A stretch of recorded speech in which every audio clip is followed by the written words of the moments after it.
they just ruined everything with that. No, you are here. You're ruining the whole damn thing.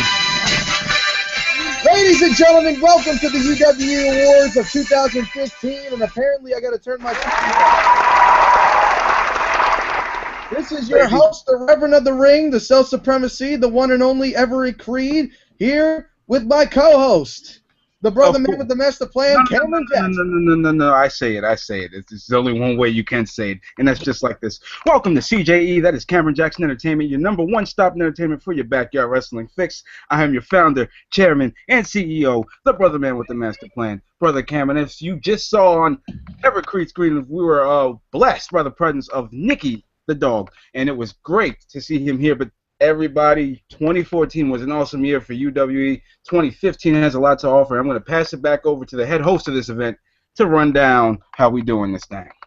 Thank you very much. Now, as you can see, a lot of people were here like really early. There were people here a half hour early, so I got to definitely give my thanks to Maxwell Verdi and Ace Whistler, along with the likes of Cody Rex, Seth Maverick, Adrenaline, and Dirty the Chico, one of ours. So, with that being said, a live audience. How do you think of that, guys? We got a live audience. Now, we might as well kick off the award show with an award. So, let's go over, well, let's do our first category, which is Best Entrance.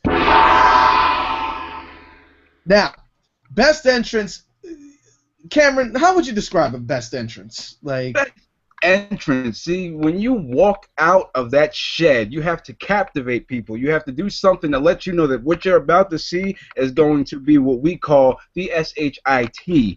It is going to be the best thing you're about to see. Your entrance can be some of those who make you want to sit behind your computer screen and bounce your arm up and down. Some of those that make you want to sit back and turn your head away from the screen. Some of those that make you just say, damn, that is cool. Best entrance, somebody who comes out there, improves themselves before having to even step onto the trampoline. Absolutely. I couldn't have said it better myself. You know, there's been a lot of people in the UWE that could just pull off an entrance unlike anybody else. So with that being said, the categories, the nominees, I should say, the nominees for UWE Best Entrance are the Dirty Boys. My co-host, CJE's Cameron Jackson. The Fearful Phenom, Daisy, and his manager. And lastly, the freak show known as Lips. And of course, with all of these nominees, if you do not like any of the previous nominees, you could also vote for other, which in this section, in this category, none of the UWE fans or the universe voted for other, and the winner, with a total of 40% votes, go to... You have a drum roll? I'm sure we got a drum roll. Sorry, I was taking the time off. Go ahead. The Freak Show, Lips. Yes, Lips is unfortunately not here right now, as you can see, thanks to someone, Cameron. And, you know, Freak's got to die, too. You know, the Freak Show, I don't know if he's in the infirmary or the morgue. I don't know where he is, but with Lips, as you can see, the best entrance of the year goes to Lips. For those wondering who the runner-ups were, tied at 30% was Cameron Jackson and Daisy Minister Sherwood. So big round of applause to Cameron Jackson and the Fearful Phenom with his associate, his accomplice Minister Sherwood. So if there's anybody that likes to comment about the first category, definitely let us know what you think. You know, do you think you guys made the right choice or not? Cam, what do you think? Lips winning entrance of the year? My ego wants to overcome that, but you know what? You know, I got to say, Lips is one of those characters that brings something to the table that you just don't see every day. So, am I mad about it? Nah. Good job. Yeah, I mean, you know, Lips has definitely got one of those entrances that definitely, it's one of the examples you said. Sometimes you just want to, like, turn your head away from the screen because it's very disturbing, very provocative, and he definitely knows how to play mind games, and that's something that Lips does best. But, as you can see, we also have a bunch of other categories. So there you go. Dirty DeChico puts, wow, someone voted for themselves.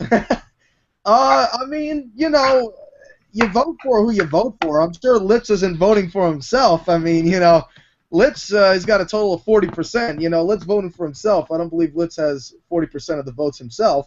I actually vote for anybody, not even myself, so this is getting good.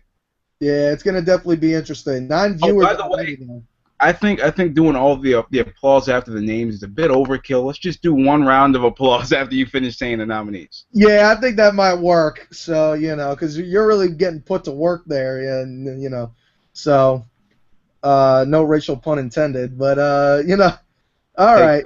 Take it. All right.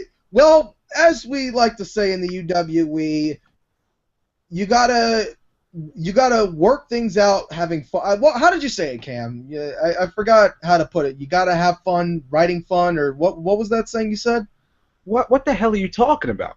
You said this like this thing. It was a really good quote about the UWE. It's like you're having fun, doing fun, or something like that. Like I don't remember. I must have been drinking that night. You know, it's like the best way. You gotta write fun, doing fun, something like that. Well, anyway, what the point is that us here in the UWE like to have a good time, and a lot of the superstars in the UWE like to enjoy themselves. Unfortunately, a lot of superstars have made their first appearance, and then after that pulled a CM Brooks and took their ball and went home. So, with that being said, we also like to congratulate and give our respects to the people that decided that they gave it a try and things did not work out, although they have made an impact on the UWE. So this is the UWE One-Timer of the Year Award. And that's actually no disrespect to them. I just clicked that instead of the gong. So go ahead. Yeah, well, there you go. Cam, your thoughts on all of our one-timers? All right. I might as well clear this up before we even say this award, because I've been quoted for or accused of bashing people that showed up one time. And I'm not going to lie, I have. But you got to understand from my standpoint here, I try to put together a great show. Along with, I have help. I don't just do it alone. And just so much potential just wasted. It just makes you feel bad. But I do apologize for bashing, because I should have kept that stuff off screen, and that's on me. So Brother Cam does give that apology. But out of that apology, that respect, we are here to give them this award. You can see it as being an asshole if you want, but I don't care. We're here to give them this award because we do want to keep friendships with them, and maybe they can find the humor in it. Maybe they can find the award in it, and maybe they could find their way back to UW to confront me. So, hey, let's do it. Name the nominees, senor. All right, we'll do. The nominees for One-Timer of the Year are Nick Mazzari, Joe Vetter, okay, Lips' big brother, Relum, Chip Dank, Battery Walsh, Mr. Normal, and, well, there's one person that has voted in the other section, and he has voted for the Winnipeg Warrior. Wait, the Winnipeg Warrior was more than one time. He beat me. But go ahead. No, the Winnipeg Warrior, technically that vote has been ruled out. So for those hoping, or for those who have voted for the Winnipeg Warrior as One-Timer of the Year, unfortunately that voting has been voided. Is not well, it is. And he doesn't fall in that category. That's the thing. Anybody that voted for the Winnipeg Warrior in this category, the Winnipeg Warrior has been disqualified because he's not a one-timer. You disqualify the Winnipeg Warrior. What did he do to lose again? He's not a one-timer. The Winnipeg Warrior he's still under a UWE contract. You're going to see more of the Winnipeg Warrior, so that's why he's not in the category. And for those who have also voted for Adnan for making his debut at Hell's Vacancy, he's not a one-timer either. He's still under a UWE contract. All of these superstars that are nominated are no longer under a UWE contract. So, with that being said, the winner of UWE One-Timer of the Year goes to... Oh, wait, I'm sorry. Mr. Normal! Congratulations, Mr. Normal. You are the UWE One-Timer of the Year. Now, and unfortunately, Mr. Normal could not be here because he didn't come back. But, well, yeah, I mean, you know, he's a one-timer, so... You know. But whatever the case, hopefully we can see Mr. Normal in the future, and maybe he can give us a lot more than what he gave us before. Maybe he can come in and do some very, very good things for us. Any of those guys, I hope they can all. And by the way, speaking of one-timers, Terrence Phillips celebrated his birthday today. Happy birthday, Terrence Phillips. Terrence Phillips probably not watching this. Terrence Phillips went against Shakur Shakavelli at Ultimate Redemption, got his ass kicked in record time. So please, everybody, just hashtag HBDTP.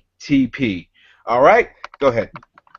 Yeah, right. So, you know, Terrence Phillips also didn't qualify as a one-timer because he made some appearances against the Dirty Boys at Wrestle War, and then he was in the Survivalist Coliseum, and then he was also at Ultimate Redemption. And he's still technically under a UW contract. So I'm just talking about the only one time you remember him there. So, you know, well, yeah, well, you know, that's a whole different category. But if you do not remember Mr. Normal, he made his first appearance and one of his only appearances the night after All Out Survival, and he was Lips's mystery tag team partner to go against Nick Somas and the Black Bullet. And dare I say Mr. Normal was anything but normal. He was definitely a culmination of Frank Sinatra and RuPaul. yeah, well said. So, Mr. Normal, congratulations. And let's see. Happy birthday, T-Rex from Dirty DeChico. Dirty DeChico put "Let's Go Chit Dank," so I'm guessing his vote got disappointed. And Seth Maverick puts, "I voted for Mr. Normal." So as you can see, that one vote, you know, did a lot. That one vote could have made a difference. Maybe that was the only vote. We never know. But hey, actually, well, here's my mistake. I actually forgot to vote. I forgot to reveal the percentages. Mr. Normal won with 29% of the votes. This was a horse race, guys. I mean, Mr. Normal won with 29% of the vote. In second place, it was a two-way tie at 21% between Relum and Chit Dank. Third place was a two-way tie again between Battery Walsh and Nick Mazzari at 7%. And Joe Vetter, he didn't get any votes. So, you know, that's that. But, you know, that's, I guess, how the cookie crumbles now, doesn't it, Mr. Yes. Cameron? And just to keep this thing going and keep it a little fun, I'm going to give a trivia question while we get into the next award. So we'll answer it after we talk about the award. I want to know, who were the Dirty Boys' first opponents? And you guys write that in the comments. I'll read it, and I'll let you know if you're right or not. So go ahead. Yeah, definitely. I think that'll be a good, you know, we can get some trivia questions going and stuff like that. So I think that'll be pretty good. Plus, Dirty DeChico's here. Dirty DeChico's answer is not valid. So, you know, I'm sure. Yeah. Imagine he gets it wrong. Like, you know, like. He gets it wrong, I'm shutting his ass down. I'm joking. No. Yeah, that would be good. I love Dirty DeChico. Actually, but I'll step on a limb before we even say anything else. Dirty DeChico, for his first full-time doings, he was in the UW once before as a general manager, which lasted 5 minutes. But in today's time, he has helped me in general in so many ways too. And he's really just been very open-minded and very willing to do everything, and also comes with some great ideas too. So Dirty DeChico, we thank you for real, seriously, for making this fun for us again too. Absolutely. You know, I mean, Dirty DeChico, definitely one of the fastest rising superstars in the UWE. Now, might as well, also to give people some time to, you know, make some guesses, we might as well inform you. Most wrestling award shows do a breakout star of the year. We did not choose to do a breakout star of the year for this award show. For the 2016 UWE Awards, more than likely there will be a breakout star of the year award. The only reason we did not do one this year is because this was our first year. So technically, everybody's a breakout star of the year. There's no like, oh yeah, you just came in this year. Well, everybody came in this year, so it really wouldn't have made any sense to do a breakout star of the year. But I mean, rising star of the year. Well, yeah, we could have done that, but that's on us. I mean, honestly, I'm not gonna lie. I'm gonna be honest with you guys. That would have been a landslide, and Dirty DeChico definitely would have won that award. So yeah, because we would have voted there. Yeah, exactly. He's really that, the one. that would have been the only award I would have voted on. And I didn't vote on any, but that would have been the one I would have voted on. That one was that would have been too easy to have Dirty. Dirty DeChico definitely would have won that hands down. No question about that. But with that being said. Maria Excellence is here. Any fans that have just tuned in, you only missed 2 awards so far, so that's okay. No show. One-timer of the year went to Mr. Normal, and best entrance went to Lips. So, with that being said, let's bring it to our 3rd award. Already the video is freezing on me. Well, I'm very sorry to hear that. I hope things work out well. Anybody that's having technical difficulties, will definitely, you could either watch this later, or you can message me and I'll give you all the updates. But our next category is UWE Finisher of the Year. Oh, Cameron, shit. It's all right. They're a little slow. Bunch of, I don't want to say it. Anyway, Cam, what are your opinions on Finisher of the Year? Oh boy, Finisher of the Year. This needs to be a move that is seen often. It has been known time and time again to put the opponent out. Maybe used in some top tier matches, or for those stars that were underneath people and that rose up just by using this move alone. I mean, I remember at one point, just to not even the, well, as we know, he's going to name the nominees, but there are people with moves. We have a certain guy in a SWAT vest who likes to get people in a pile drive clutch and flip over and land on their head. That move has been used in all of his biggest matches, and that move is devastating. We have a guy who was once a part of the CJE, moved on to become part of the board, and now I don't know what he's going to do, but that's none of my business because I'm still in the CJE. But still, this guy lifts you up above his head as if he's going to power bomb you, and then drops you in the middle of, well, I can't even say that.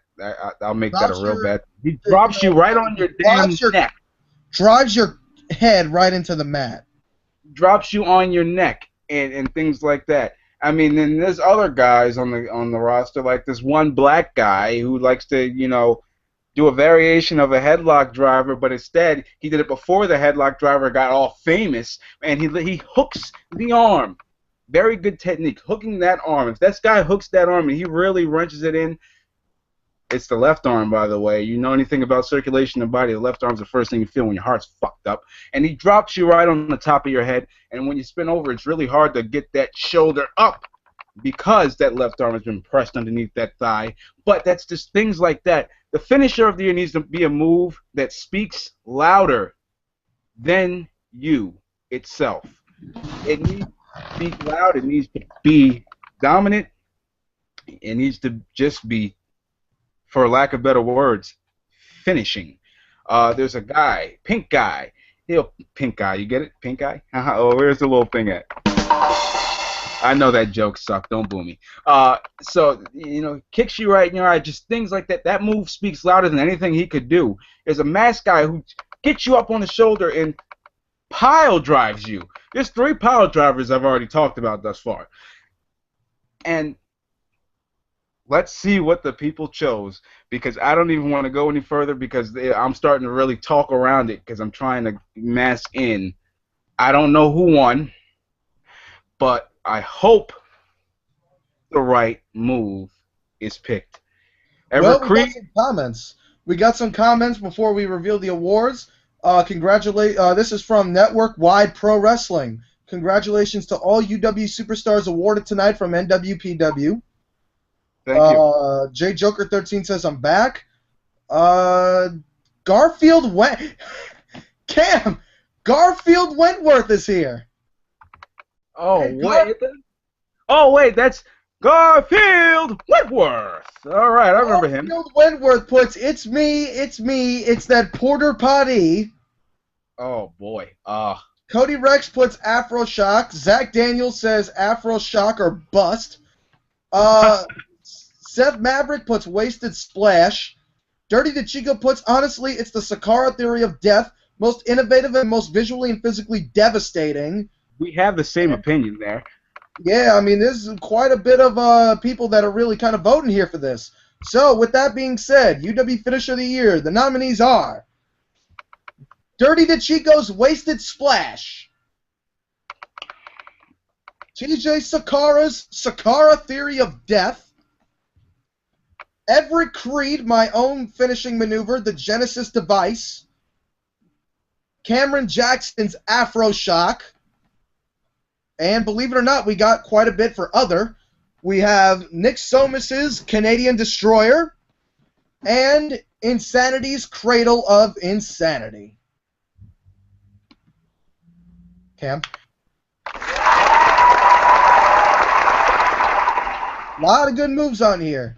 Like Cameron said, Afroshock, very innovative and very well described about the left shoulder, may I say. Sakara Theory of Death, definitely a good fake out. Powerbomb going into a pile driver. The Wasted Splash, just completely devastating. And the fact that by far the move that hurts the most in all of the UWE. And I'm not saying it because he's here. I'm saying it because I took it on the ground, taking it on the trampoline, and there's not much of a difference between the pain. It really freaking hurts. You may want to check out one of the UW Lockdown episodes. I think it's either 15 or 16. I get a Wasted Splash delivered to me. By far his most epic Wasted Splash. I mean, he really got up in the air, and I got crushed. I mean, you know, that is not a move to be hit with, and you're not going to be having a good time, and you're not going to be eating for quite a bit either, because it just feels like your stomach is just pressed into your spinal cord. The Genesis Device, the only submission hold in the list, Cam. I mean, I know you've been in the Genesis Device against the post. Probably not a fun experience. I probably made that move popular there. Yeah, that was one of my defining moments, so I got to thank you for that. The Canadian Destroyer, definitely one of the most athletic, and Insanity is definitely one of the most spine-shattering. So, the winner of UW Finisher of the Year is the Afroshock. Oh, God. Congratulations, Cameron Jackson. You have won UW Finisher of the Year. The Afroshock is victorious, and you are also the first person winning an award that's actually here. So, you know. I gotta say, with all due respect, I appreciate all the respect and the fans that voted for me, but I feel, and I really do accept the award, don't get me wrong, but I do feel that TJ Sakara's Sakara Theory of Death is the move that is the best finisher in the UWE. Nick Somus's Canadian Destroyer, I don't know what he's going to call it yet, but we're just going to call it that right now. Yeah. That is it won all of his biggest matches. I hit the Afroshock, but I've never won with it. I've won with it once. That wasn't the original Afroshock. That was the backflip inverted one that I can only do to Nick Somus. No, you actually won the first ever world championship. Right, so I hit it twice. Okay, damn it, twice. You hit the Afroshock in our very first the UW premiere, and you won the world title. Okay, well, thank you for the history lesson, but like I said, I feel there's a lot more. If not two more, there's definitely one more finisher. One finisher more deserving, and that's the Sakara Theory of Death. So I want to give an honorable mention to TJ Sakara for the Sakara Theory of Death there. But I thank you for the award. Dirty the Chico puts, well, that was shocking, LLL. So. Yeah. Wow, Antonio, that was innovative. Yeah, well, it was shocking. You know, it's the Afro Shock after all. But, I mean, You know, like you said, a lot of people have devastating finishers. We may as well give you the, like I said, the percentages to let you know, because we like to let you guys know. Wow, Cameron, you won Afroshock with a total of 55% of the votes. Well, thank you. I guess the move was very good. 55% of the votes. I guess the move. Let's see. Second place was a three-way tie. Second place was a three-way tie with a total of 10% each. Nick Somus's Canadian Destroyer, the Sakara Theory of Death, and Everett Creed's Genesis Device. And tied for third is Insanity's Cradle of Insanity and Dirty the Chico's Wasted Splash at a total of 5%. So nobody here got any no votes, and I'm very happy to hear that. So that's actually very good. Cam, you may as well give the results of your trivia question. Oh, so the results of the trivia question: who were the Dirty Boys' first opponents? Two men that are no longer with us. They didn't die. Before I even say that wrong. By the way, rest in peace, Stuart Scott. Absolutely. But now, moving on. Chip Dank and Battery Walsh. The premiere episode of UWE, the Dirty Boys debuted, Chip Dank debuted, Battery Walsh debuted, but Dirty the Chico and Dirty Dave were the only two who stayed, and they beat them. And that is where Dirty the Chico made his first Wasted Splash, and I believe Chip Dank was on the receiving end, and that was, the last we saw of Chip. So that shows you how devastating the Wasted Splash is. Like you said before, Stuart Scott unfortunately passed away this morning, and definitely my condolences go to his loved ones, his friends, his family, his fans. A lot of us here, because me and Cam are, broadcast colleagues as Jack Thomas and Dale Peppers, and we definitely, look up to Stuart Scott, and he's definitely a big influence on both of our careers. And I'm definitely hoping to get into the broadcasting field in the future. So, Stuart Scott, you will be missed. So, with that being said, as a certain guy always said in Greenwich, the show must go on. So, it's kind of funny that we we got some comments here. My bad. No, seriously, congratulations, Cam. Looking forward to oh, wow. I'm messing up my lines. No, seriously, congratulations, Cam. Looking forward to the day I receive the Afroshock. So, definitely a show that I will be looking forward to attending to. By the way, if anybody I actually lost a match due to the Afroshock against TJ Sakara. Yeah. Believe it or not, that move is very fun to sell. I don't know why people don't sell it like I do. Yeah. Hell, I'll drop on the top of my head for that move. It's fun. I don't know but anyway, that's beside the point. Well, speaking of shows that we'd like to attend to, there's a lot of people that decided to not come to certain shows. And believe it or not, we actually wanted to give out an award for a good list of superstars that decided not to attend when they needed to attend. And whether it be pure out laziness or whether they were just tired, whether it was traveling issues, personal issues at home, or they just didn't feel like coming. Either way, we decided for some God knows what reason, we decided to give an award for UWE No Show of the Year. Cam, what are your thoughts of UWE No Show of the Year?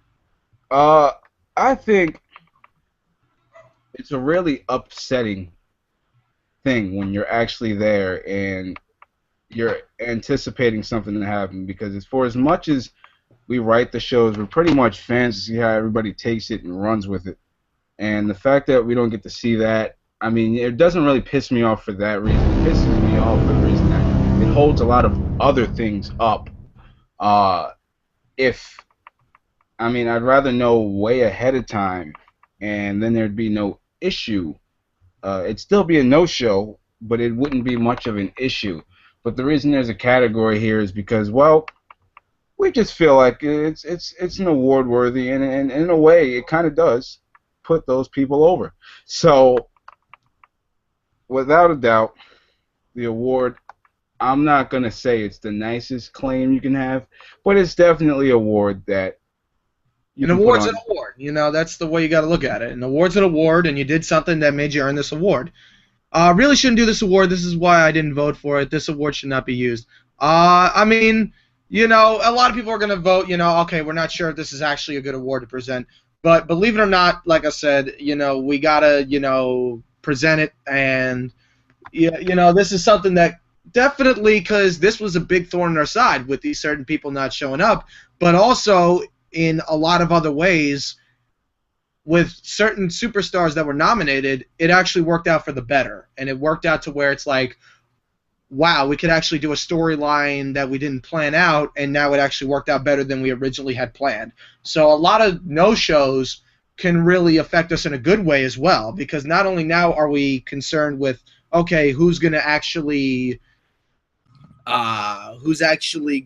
be loyal to us, but also at the same time, the people that don't show up on one show, either they lost at a pay-per-view to where it's like, okay, well now, it sells the injury of the loss and all that kind of stuff, all that good stuff. But right now I'm actually double tasking. I'm trying to get Cameron back in here. I guess there was a little bit of a freeze up. I actually had one right before we went on the air. So if you don't mind, I just got to get my co-host back really quick. There we are. I'm actually not going to reveal the nominees just yet. Wait till our co-host returns. But like I said, this category definitely is more beneficial than it is not, because of the fact that it actually can develop a character, believe it or not. So I'm just waiting for Cameron to log in here, and then once he comes in, we're ready to go.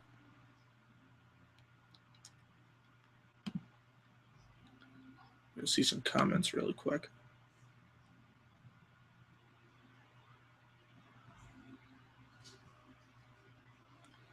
Let's see. All right, he says, LOL, I'm coming. All right, we got some comments here.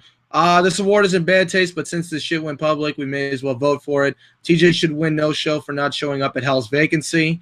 Honestly, my feelings are that the only reason we hold this award is because most of our fan base is other backyard wrestlers who know what it's like to have a no-show. Seth Maverick puts Blade as our no-show, and what the Chico said.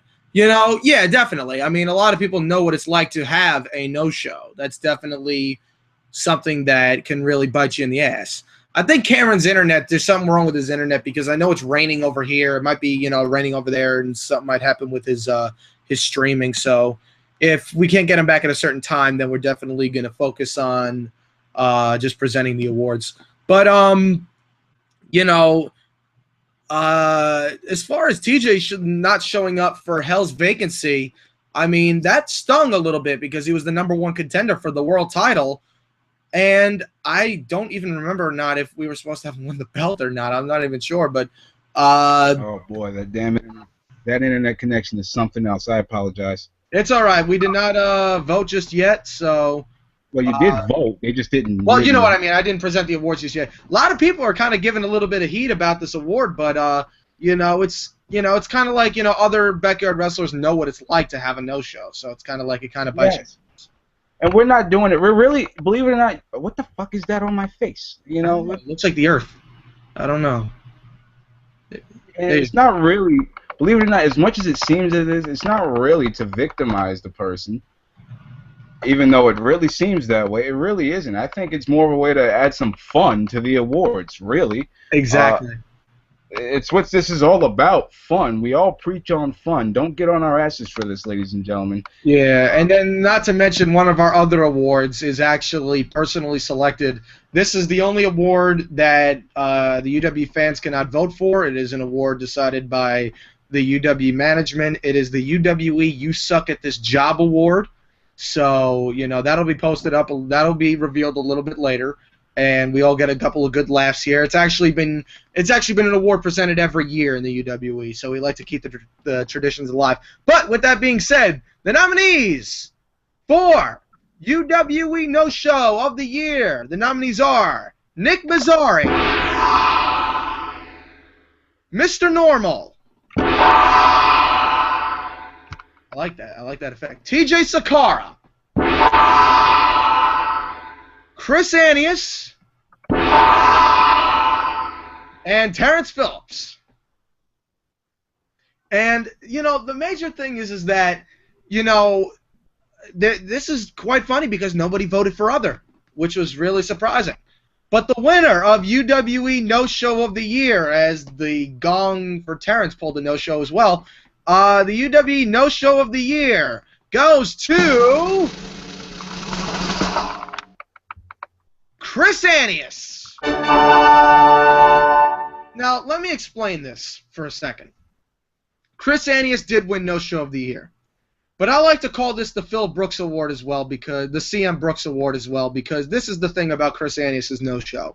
It has really hit mainstream, and it has really made an effect to where it's almost quite similar to when Punk left the WWE. And we're not as stupid, you know, with all due respect to the WWE and to CM Punk himself, we're not as stupid as they are, because we realize that if Chris Anius does come back, and if it is his choice to come back, he is already a main eventer because of how much publicity he has gotten for taking his ball and going home. So if he shows up, the world's going to go nuts about it. It's like Chris Anius is here, and it's going to make a huge deal. So this really could eventually build in his character. So that's why nobody's gonna feel sorry for me when I get my ass kicked by him, because I'm the one that said he fucked this over. So I don't want anybody feeling sorry for him for winning this award. Okay?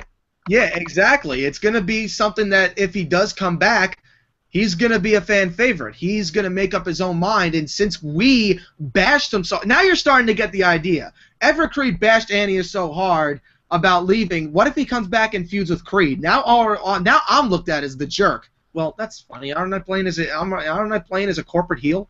You know, so it's kind of like, you know, you see, we are dumb, but as Bill Cosby would say, we are dumb, but we're not so dumb. So that is the way to look at it. But Chris Anius, nonetheless, congratulations on winning the award. You know, like you said, Dirty Chico said, be careful, we do want him to come back. Well, we want him to come back too. And if he does come back, he's going to get a hell of a push because he's got all of this recognition. And I actually want to work with the guy. Chris Anius himself. So I actually want to work with the guy. Yeah. I mean, he beat me before, and that's just me putting him over generously. I actually want to get a feud out of it. Exactly. Now it comes into a feud, and he's already one of the biggest known superstars in the UWE. And did we do it? No, he did it himself. Maybe not intentionally, but he did it on his own. And that's something we got to give a lot of credit to. And for those watching, do not pull a no-show in your backyard wrestling league because you're going to try to get the same result. You're not. I'm sorry. But they're going to look at you like a Chris Anius ripoff. So don't, you know, Chris Anius pulled it well. Don't try to, do the same thing. Okay. Oh, boy. Well, I think it's time for the UWE Faction of the Year. All right, UWE Faction of the Year. Cam, your thoughts? All right. Well, Faction of the Year is a force that bands together, whether they're good, whether they're great, whether they're horrible. Force that bands together and makes an impact of somehow, some sort, some way. You know, whether that impact is drinking beer, smoking cigarettes, getting wasted, and throwing back on some Budweiser, whether that impact happens to be opening, closing, and throughout the whole middle of the show, calling it up and down, left and right, inside out, upside down, doggy style missionary. Anyway, you know how it goes. Whether that team is a corporate trio or quad, whatever the fuck you call that forward, whether it's a corporate quartet, whether it's, well, honestly, Whether it's a guy who's afraid of everything and a kid so much younger than him that's guiding him to the light through some mysterious way, some sort, it does not matter how, it matters the impact. And the team, the faction, the collective force of the individuals that win this will be 2, 3, or 4 that have made an impact. Absolutely. I couldn't have said it better myself. Of course, with Faction of the Year also comes Tag Team of the Year. As for those who have voted, you saw the nominees, a majority of them were tag teams. So, with that being said, let's look at the comments. I voted for CJE, Sorry Dirty. That was from Seth. J Joker comes out with a comment saying, confirmed that Annius comes out with a sweater vest and Jello pudding now. And Dirty the Chico says the only lasting faction. Oh, my mistake. I forgot to look at Cody Rex's comment. Dirty Boys for Faction of the Year. DeChico puts the only lasting faction in the UWE was the CJE, and I don't consider myself and my brother a faction. We were a tag team, a brotherhood. It's different. Well, a faction really to me is, you know, like I said, a group of individuals that have made an impact in their own way. And Whistler can definitely agree with me that we were at one time a faction and another fed. And there's been a lot of factions throughout so many spectrums of wrestling. If you want to look at the NWO, D-Generation X, Evolution, the Ministry, Right to Censor. If you want to look at the Renegades, you want to look at Gen Y, you want to look at the Board, you want to look at all these guys, and they definitely have made an impact. So with that being said, the nominees for Tag Team of the Year or Faction of the Year are the Board, which is the quartet of, led by Everett Creed, Rick Rios, TJ Sakara, and Mikey Butendaro, also known as Mookie. The CJE, led by Cameron Jackson and his tag team partner TJ Sakara. Well, now it's just a one-man thing. But now it's a one-man band. The Dirty Boys, the brotherly duo of Dirty DeChico, Dirty Dave, and at some points in time, Chief Pantera. And I actually kind of messed up. I think I should have put Chief Pantera for one-timer of the year. That's my bad. Well, you know what? No, he's still under a UW contract, so that actually is invalid. So I forgot. Chief Pantera's still under contract. Daisy and Minister Sherwood. No votes for others, so that leaves us with the last nominees, Jack Thomas and Dale Peppers. It's me! It's that D-A-L-E, and I better win this A-W-A-R-D tonight, baby! Jack, you're going against, Dale, you're going against your own boss. What are your thoughts? Boss can go screw himself. You might want to watch out. So, the winner for UWE Tag Team or Faction of the Year is... the Dirty Boy!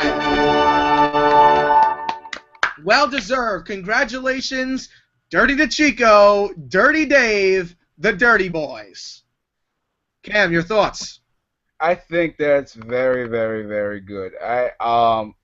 They're really, in my eyes, the most destructive collective force that UW has ever seen, ever. And I really think that from the get-go, it started out just an idea that popped in my head, and for them to take it from more than an idea and make it more than I ever thought it would be is just freaking amazing. That is a well-deserved award, whether DeChico thinks so or not. I think it's well-deserved, and I definitely would like to see what the future holds. Maybe, I mean, hopefully things go well for them. Maybe not, but you'll only be able to see that by tuning in to UW Lockdown coming soon. Yeah, definitely, most certainly.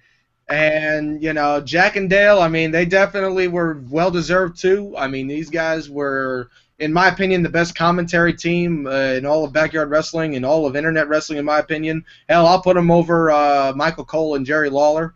I can't put them over JBL, though, because JBL cracks me up. If you saw Raw last Monday night, the clothesline from Smell, You know, Luke Harper's finisher just had me going. But let's look at the percentages. The Dirty Boys won with a whopping 33%. Second place was the CJE with 27%. The board, oh wait, my bad. Jack Thomas and Dale Pepper were at 20%, and the board had 13%. So, you know, there you have it. Dirty the Chico puts, well, shit. I would like to accept this award on behalf of me and my brother, and I'd like to thank the UWE and the fans for keeping us going and motivating us to be the best we can ever be. The Dirty Boys, in my opinion, are not only the best tag team in the UWE, but I feel they are the best tag team in backyard wrestling.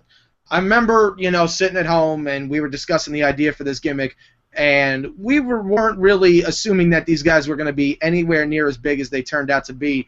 And we gave them the ideas, but they took those ideas and they ran with it further than we ever could. We told them, get the first down. They went to the fucking end zone. So they really pulled off a magnificent job. Dirty DeChico with the incredible accent and one of the most devastating maneuvers of all time, the Wasted Splash, pulled out the character so well. Dirty Dave, one of the best talkers in the UWE, in backyard wrestling. He made that character his own, and absolutely an incredible person to be around. Both of them are just incredible, not only an incredible tag team, but they are two of the best friends that I've ever had. And Cam, you know, I'm going to actually tell you about this. Seeing that entrance at Ultimate Redemption, not only the Dirties, but you guys too, you and TJ put on a great entrance, but seeing the Dirties pull up in that truck and that whole setup that they had at Ultimate Redemption was just absolutely outstanding. It was. And this was for the Dirty Boys. Well deserved. Thank you guys for joining UW in 2014 and making it so much bigger than we could have. So thank you so much. Yeah, definitely. I mean, you know, it was definitely an amazing entrance, amazing match. The Dirty Boys definitely one of my favorite tag teams of all time, really, for that matter. I mean, those guys were just meant to be a tag team, and if they ever get to the pros, oh, they're going to go far. So, you know, yeah, we'll put them over. So. Yeah, the APA will induct them into the Hall of Fame. Oh, I bet they will. You know, I actually would kill to see that. So, Seth Maverick puts, congrats, Dirty. And Garfield puts, I thought this was wrestling, not football. So, yeah, I mean, it was a pun intended there, Garfield. But, nonetheless, it's still, you know, I know what you mean there. So, you know, it was definitely, I definitely thought that was a great entrance. And, of course, we were going to do best show of the year, but let's face it, I mean, usually you're gonna vote for Ultimate Redemption. It was the biggest show of the year, so, you know, we didn't even bother with it. You know, you got a lot of magnificent entrances. You got the Dirty Boys. You had Lips's freaky-ass entrance. You had everything going on in that show, and it just went right. So we decided that we weren't going to bother with that. So, moving on now. We move on to UWE.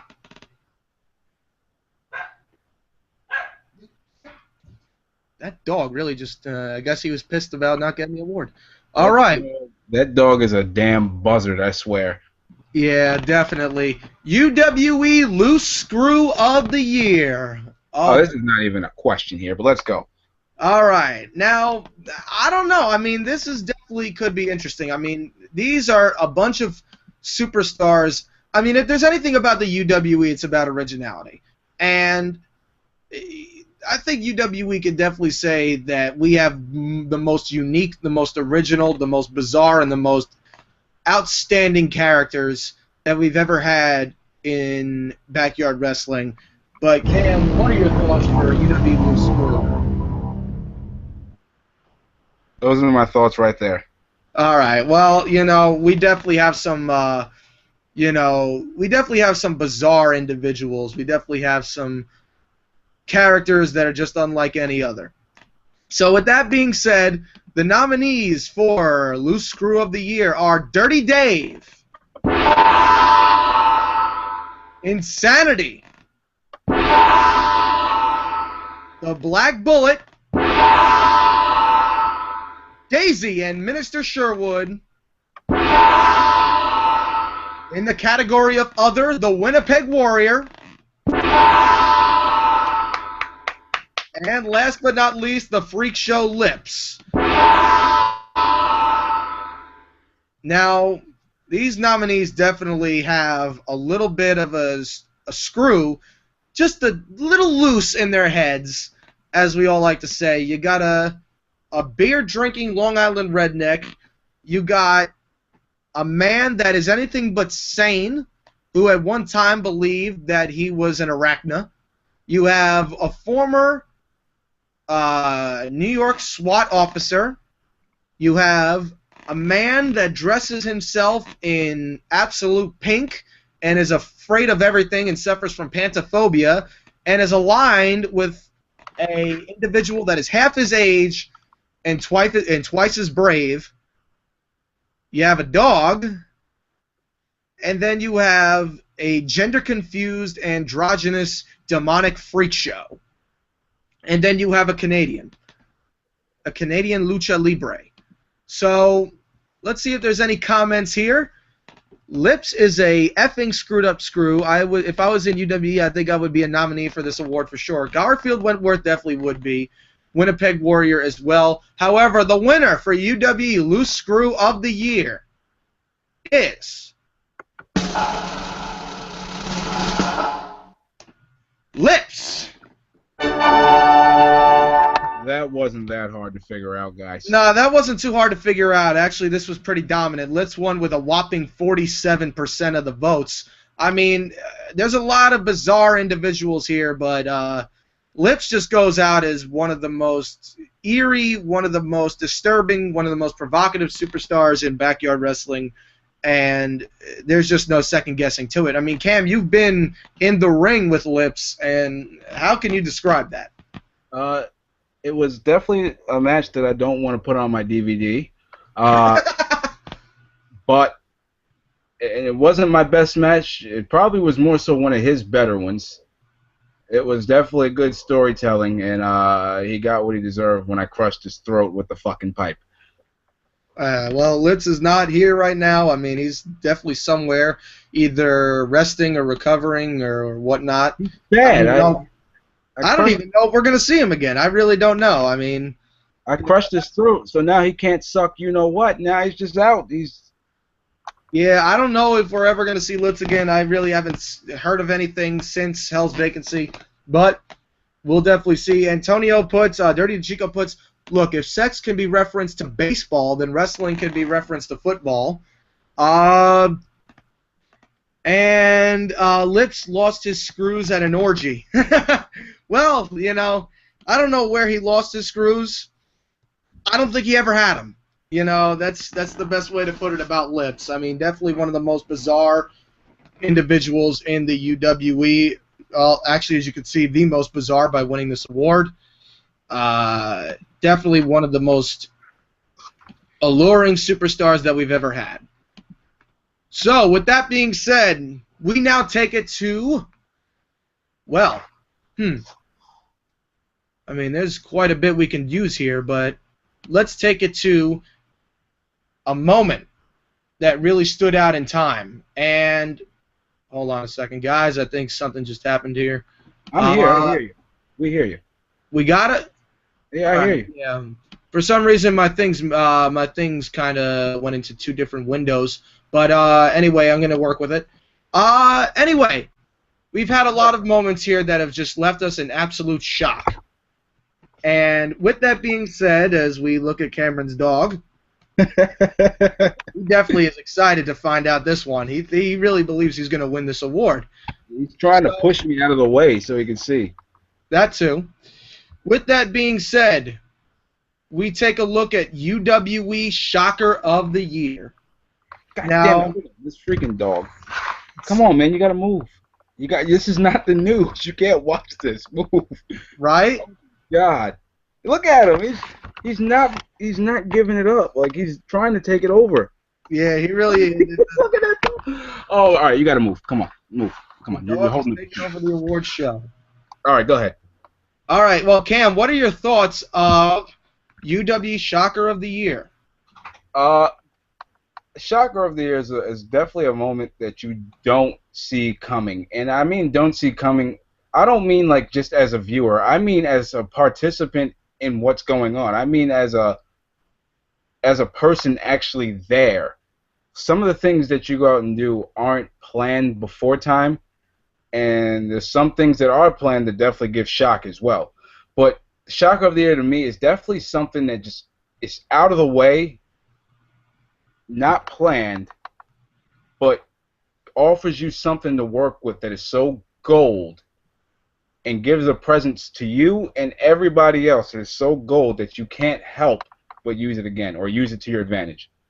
That's very, very, very good way to put it. I mean, that is probably one of the best ways to put it, as a matter of fact.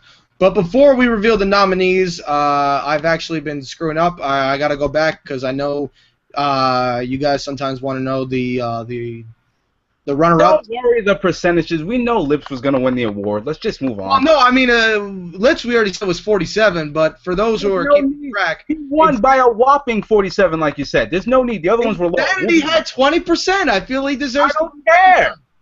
Daisy's not even here. Daisy had 13%, as well as the Black Bullet. All right, now, Shocker of the Year. The nominees are Forming of the Board. Sorry. Forming of the Board. Thanks. Rick Rios lacerated by a trash can lid. I'm sorry. No, there you go. TJ Sakara joins the CJE.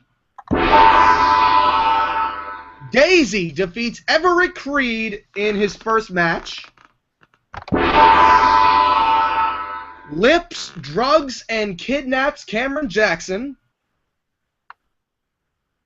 I ain't giving you nothing for that. Move on. And in the other section, the Winnipeg Warrior defeats Cameron Jackson. No. No. Say the damn award and move on. Cam, your thoughts of the nominations? I think there's two of those that just don't belong on there because, you know, they might have been shocking for you guys, but they were just downright pitiful and embarrassing for me. So move on. Well, yeah, a lot of them were.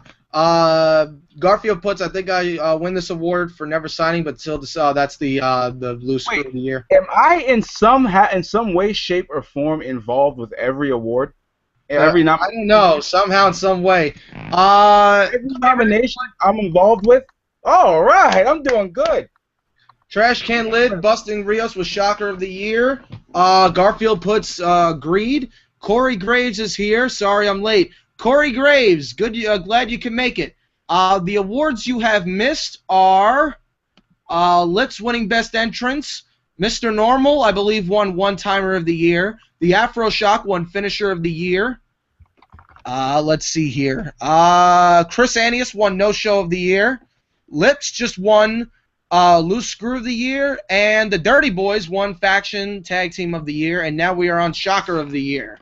So with the nominees of Forming of the Board at Ultimate Redemption, Rick Rios, lacerated by a trash can lid at Abomination, TJ joining the CJE at Wrestle War, Daisy defeating Everett Creed in his first match at Abomination, Lips drugging and kidnapping Cameron Jackson at Thunderstruck, and the Winnipeg Warrior defeating Cameron Jackson on Lockdown. The winner. I am in some way, shape, or form, I am involved with all those. You people need to step your game up. Oh my God. Yeah, you are in every Shocker of the Year, Cam. Wow, that is, you know, well, Daisy defeating Creed, technically no, but, you know, still. Who was in the pink? Who was in the pink? Okay, move on. Yeah. All right, the winner of Shocker of the Year goes to Cameron Jackson in some way, but let's give it to whoever. Rick Rios, lacerated by Now, this award won with 38%. In second place was a two-way tie at 15% apiece. Lips drugging and kidnapping Cameron, or Forming of the Board, which involves kidnapping Cameron.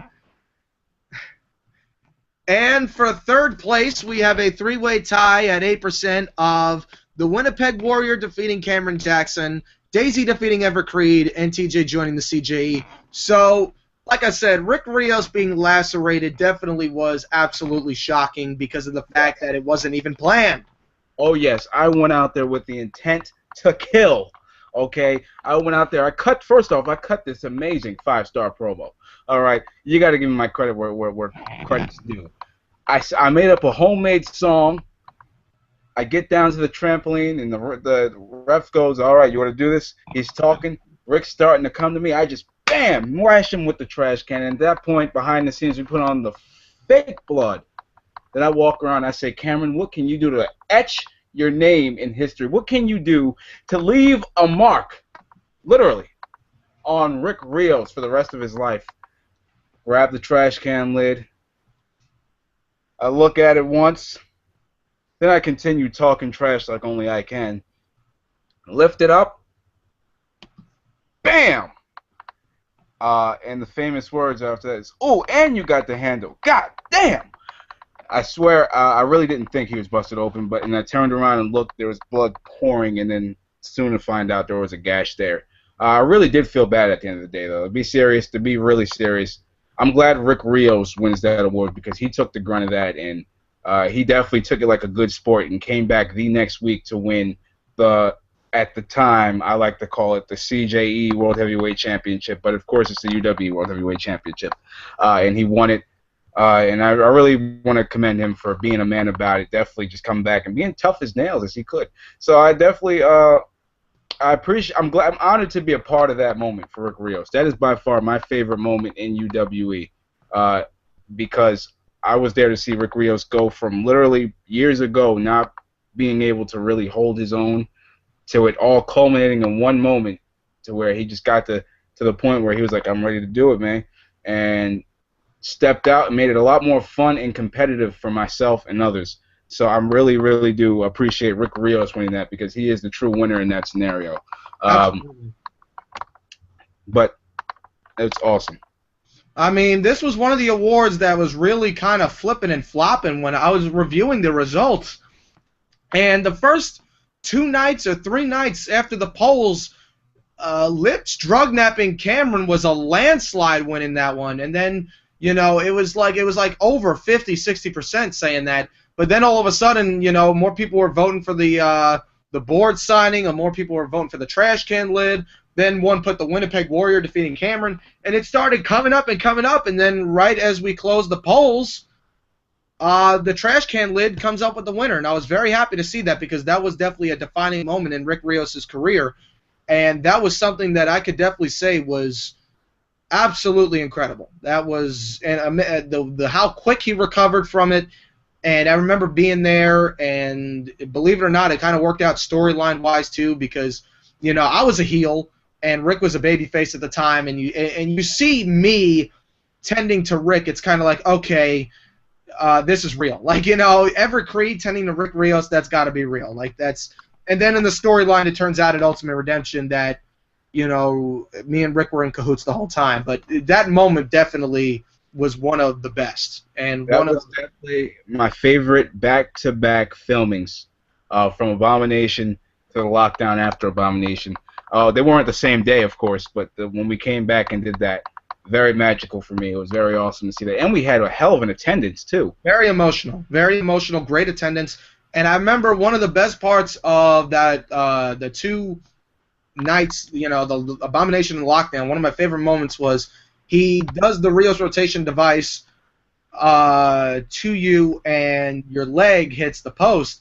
And I remember I was sitting on the barricade where, you know, we record and, you know, I'm there with TJ because that's where everybody watches the match. And then TJ goes, I wonder why no one sells that move right. And you just, you jump out of character and you go up and you look at it and you're like, because you break your ankle when you do it. You know, it's just... I mean, am I wrong for saying that? No, it was one of my favorite moments in your career. It really was. When a spectator, and no disrespect to you guys, you are performers, but when you're watching my match and when you're not in the match, you're a spectator. Oh, spectator, absolutely. So when a spectator says something, I feel like if they're not cheering or booing and they have a point, I should have the right to argue that point. So when he said, "How come nobody sells that move right?" I took it like I'm a horrible seller. Like, damn it, I do head spike plants, head spikes on the ground. Damn it, I'm not a horrible seller. So I stood up and I sat up and I said in the nicest tone I could because he was a spectator and I knew he wasn't on camera. I said, "It's because you break your angle every time you do it." Yeah. And Everybody was cracking up. then I jumped back into character. It was the first time I ever saw Jimmy P, the referee, laugh during a match. Oh yeah, that was great. And then I mean, that's something that the wrestlers got to do more often. Like best example, I was with Rick Rios and TJ Sakara at a local wrestling event in Nassau Coliseum, and I have my camera out, and I go to the Big Show. Big Show's wrestling Eric Rowan in the match, and I take my camera out, and I'm literally where I'm so close to where I've put Twitter pictures. And I do the thing where, it's literally I could spit and my loogie would hit the ring. So I yell at Big Show, I'm like, "Big Show, smile for the camera." And he looks at me, he's like, "I don't smile unless you give me this, man." Like, Big Show was cracking me up. It was just so good. It was so fun. It really was. But let's see what we got for the comments right now. It's Yersel. It's Yersel puts... not familiar with any UW superstars apart from Ken, Rick Rios, and Daisy. Going to need some help here, guys. You're welcome for the Winnipeg Warrior. I knew that was someone. So, that was definitely, like I said, definitely a defining moment in Rick Rios' career. And that was his, that was one of the things that really got people to recognize him. And you thought it would be the whole thing with Rick's uncle and all that, and then, that would build to his win at Abomination, but then we got to take it even a step further, and that whole thing just made it even that much more special, and then, him coming out on Lockdown, it was incredible. It really was. So, with that being said, let's take a look at our next category. Let's see here. Oh, all right, here we go. This is going to get good. Our next category is UWE You Suck at This Job Moment of the Year. Now, this is not an award that was given to the UWE fans to vote for. This was decided by UWE management. Let me give a little history lesson. This award was given out every year in the UWE. We always do a UWE award show.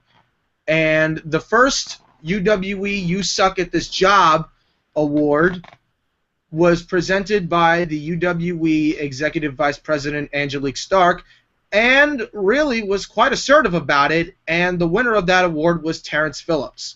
And, wow, he really got a bad night that night because he got reamed by Stark, and then Cameron, you were the commissioner at a time. All right. Well, let me explain the term "you suck at this job." That was my catchphrase as a commissioner. Because I was more so on the fence. I was more so a tweener, because I would do very good face things, and I'd do things to faces that just shouldn't have been done to them. So I mean, if I had to choose a side, I guess it would have been face. But I'm just saying, "You Suck at This Job" came about when there was a rivalry between myself and Rick Rios for the status of commissioner. He was co-commissioner. I was co-commissioner, and what had happened was it all culminated to a match, and we were arguing for weeks to come, and every time it'd get loud and we'd be talking at the same time, I'd always say, "You suck at this job." I would always say it. I'd say it a lot better than that, but I'd say it, and then we got to the award show, and I was like, "Let's just do a You Suck at This Job award," and I was joking. Everyone's just like, "Yeah, let's do it," and then yeah, I really was up for it. Been around ever since. And the first You Suck at This Job award, it was presented by Angelique Stark, and she was quite assertive, like I said. The nominees were Terrence Phillips, and the winner was Terrence Phillips. And to one-up it, she yells right in his face, "You suck at this job," gives him the award, and then you come out and you book him in a match. And I booked him in the match, and it was good because it was a tie for the nominees. I booked him with his runner-up opponent for winning the You Suck at This Job award. Of course, it was Terrence Phillips versus the one and only Terrence Phillips. And Terrence Phillips, I don't even think if the match ended. It turned into something way bigger than what it was supposed to be. He really started wrestling himself. That was really the worst part. He actually hit himself in the face and sold it better than anybody else. Like I wish these guys could see it. I really do. It was so funny. And then you booked a match where it was like you booked him in a match where he was wrestling his girlfriend at a time, and I believe there was a couple other people that were in the match as well. And it was just so funny. And then the next year, you actually won You Suck at This Job, and you fought yourself. And it was just kind of like, you know. Wait, how did I win it? You nominated yourself. For what? What did I do that sucked? I don't know. You nominated yourself, so I was just like, okay. Oh, it must have been a good year then. Yeah. So this year we like to continue this tradition, and we like to have the UWE You Suck at This Job Award of the Year. So with that being said, the nominees for UWE You Suck at This Job are Mikey Butendaro, Joe Vetter, Terrence Phillips, and the Black Bullet. Now, folks, those three nominations make the most sense. The reason why the Black Bullet is nominated is because it was edited out in one of the videos. And if you notice, in one of the first episodes of UWE, he did a cartwheel to the ring. And the second time he tried doing that, he tripped and busted his ass. So we edited it out for the sake of his character. Oh, God. But nonetheless, we decided to put him up in this award. And the winner for UWE You Suck at This Job is Joe Vetter.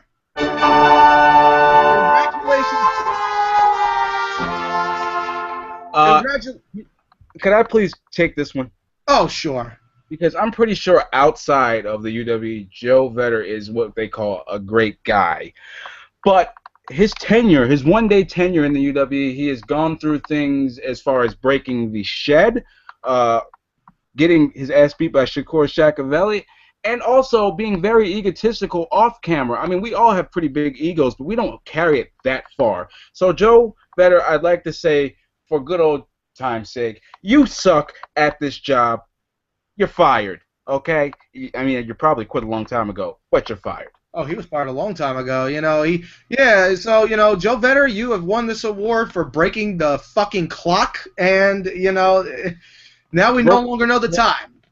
Broke the handle off the shed, broke the speaker. Yeah, so, Joe Vetter, you really, you know, you did us a lot there. But, nonetheless, you won this award. Nonetheless, you won this award. All right, now, moving on. Freedom of Speech, a.k.a. Promo of the Year. Cameron, your thoughts? Promo of the Year is something, it's really, this is the way I'm going to say it, because when we say promo, I remember before, there was a long time ago where the word promo was behind the fourth wall in wrestling, and you weren't supposed to say promo, it was just, they talked, but now we've grown a bit since then as far as wrestling fans and the wrestling community and wrestling in general. And you could say the word promo. Well, you always could, but it was just frowned upon, I should say. Now, promo is just that. Something that promotes the match. Something that would make you want to see this match even more. So, Promo of the Year, I think in the UWE, that was one of the toughest ones to vote for fairly. Because it's hard to go after something. It's hard to, because of course our recent stuff was good, and some of the stuff before that was good. So I think it was very hard to vote for that when some people probably just went with the most recent thing and the thing that caught their eye last, which is fine. But I feel like for anybody that sat down and really thought about it, it would have been a hard one to vote for. So in my eyes, I couldn't pick a clear-cut winner for it. But of course, I'm pretty sure the fans voted. Voices heard, and we're going to take your vote and put it on screen here now. Do we have any comments? I win this award with my Chipmunk promo. Oh, God, that was... Garfield, that was bad. The only man dumb enough to piss off Shaq before a match. Congratulations, Joe Vetter from Dirty to Cheap. Yeah. That's true. And Shaq knocked him to where he almost broke his leg. You know, you Oh guys. my God! I thought we were gonna have to I thought that freaking Joe Vedder was gonna be wrestling for freaking Rent a Circus. Like I didn't know what was going on. I thought Shaq was gonna kill him, and Shaq could have. It's just he had respect for your house. So moving forward. All right. Promo of the year, the Freedom of Speech Award. The nominees are Creed and Cameron's contract signing, Cameron Jackson's trip to the cemetery, The Kidnapper, and Everett Creed calls out Dirty to Chico. No one voted for other, so, you know, I mean, the Dirty to Chico promo, I mean, that was one that really had to go in there because that was something that really built Dirty to Chico as a promo cutter. And I remember how we were going to end that. I was going to, you know, he was going to do something, I flinch, you know. I'm like, oh, you know, I go for the punch, he blocks it, hits the stunner. It looked awesome. With all due respect, my favorite Dirty to Chico promo was actually before that. It was leading into Ultimate Redemption. When myself and TJ Sakara called out the Dirty Boys to get on the right foot, I should say. And Dirty to Chico pretty much ran down TJ Sakara, this four-year legend. And he did Rick Rios, too, before All Survival. Runs down these legends and makes them literally have to think about what to say next. Those are my two favorite Dirty to Chico promos. And with the Chico, you know, he was going against the world champion, and he was only known as a tag team specialist at the time. I mean, he had some singles wins. He had some wins over the likes of the Black Bullet and Everett Creed, myself. And, you know, he definitely had a good resume in the singles career, but he was really known as a tag team specialist. And then now he's a #1 contender for the world title, and he puts Rick Rios, well, not even I'm going to say put Rios, he did not put Rick Rios down. It's just that he put himself up to Rick Rios' level. And that is something that was really incredible to see. And that's really what made Dirty the Chico a breakout star in our eyes, people that have been here for a while. And then seeing him do the same thing to TJ Sakara, it was definitely Dirty the Chico's moment. And then winning at Ultimate Redemption on behalf of him and his brother, who unfortunately got injured that night. And then also at the same time defeated me at Thunderstruck and had a great match with me as well. So definitely had to put that out there. Also, your trip to the cemetery, definitely one to remember. I know because I filmed it. And that was fun. That was fun. We went to the cemetery, went to the supermarket, went to the abandoned house. I wish that this was going to be the first time I did it. If it wasn't the second time I did it, it would have made more of an impact on me. Because the first time I did it wasn't on YouTube, but move on. Yeah, that's true, though. That is true. Our contract signing, I mean, you know, that's where got me out of my shell. The single who knocked out of your shell, my shell. Yeah, you knocked me out of my, well, no, because when you did the... I pissed you off. I wanted to piss you off because I knew you were going to try to take the slow route, and I was not down for that. At that time, I was living in the fast lane, man. I still am, but I'm not, like, doing drugs and no shit like that. I wasn't doing drugs then. But, I mean, I was like... Don't say Fastlane ever again, because WWE ruined that for me. All right, let's not talk about it, because you should talk about WWE. Now the comments are going to fill up now with WWE, and this is a UWE event. Yeah. That's what you get.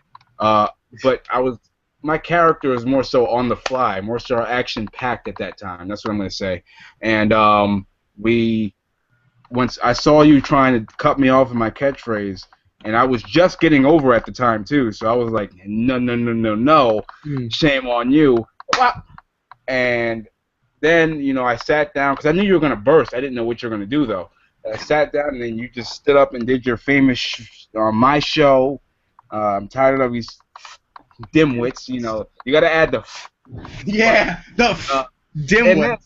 My favorite part about that promo, though, is when you said, oh, no, you hold on. I'll be right back, because...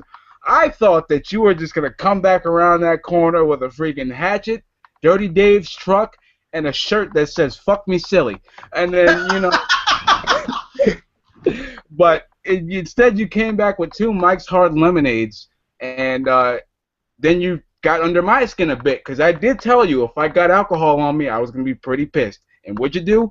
Got alcohol on me. But it was fine. I think that was the single most Wow, Cameron Jackson wins impersonation of the year for The Sopranos. I'll get him back any moment there. That was. Oh wait, he's already back. Just got to wait for him to load up. I guess he just kept the invitation. Wow, that was great. That was just, oh man, that was great. So let's see what's going on with the comments, guys. All right, looking good, looking good. Thank you guys for staying with us this long. I mean, I really appreciate it. It really shows how loyal you guys are. And before our last award, you're gonna definitely appreciate that as well. So we're gonna give out some honorable mentions as well. You know, definitely to show our appreciation to you guys. Cameron, where the hell are you? Oh, he says be right back. Ugh, great. He's probably going to the lavatories. But, LOL, dog took out the charger. Oh, wow.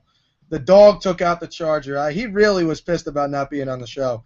So, you know, like I said, there was a lot of promos that really made an impact in the UWE. And, of course, with that, I mean, there's just... it really is amazing how, you know, the words of a superstar. I mean, I've been known for promos and just seeing. I'm not going to reveal the awards until we get Cameron here, you know, because I definitely want to have him here for that.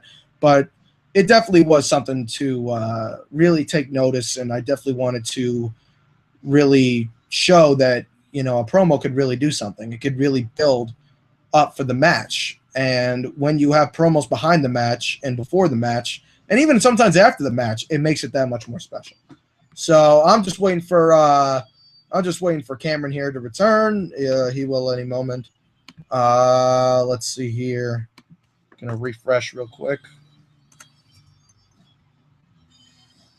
And you hear that music going on over there? You got that accordion. I don't know what they're watching. You know, is Dirty Dave back there? Anyway, this is what we're going to do. If Cameron doesn't come back by 9:25, I'm just going to reveal the award.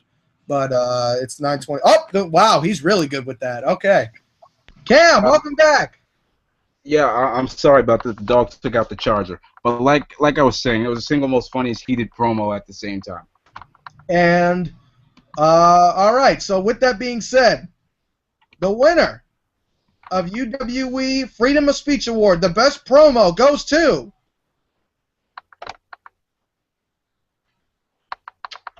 You gotta excuse me. I'm just getting back in here now. I gotta get set up. All right. I would do a drum roll, but I don't make noises with my mouth like that. It's a bit freaky. Okay. I gotta get this ugly shit from behind me. Hold on. That's disturbing. Yeah. Okay. Sorry for the inconvenience, guys. Now, wait. Why am I in color? You're in color, man. What the hell? I don't know. What the hell? There you go. Oh well. All right. I'll deal with it. I'm still All right, in. got the drum roll ready? All right, whoa. I didn't say the thing yet. Wait. Hold on.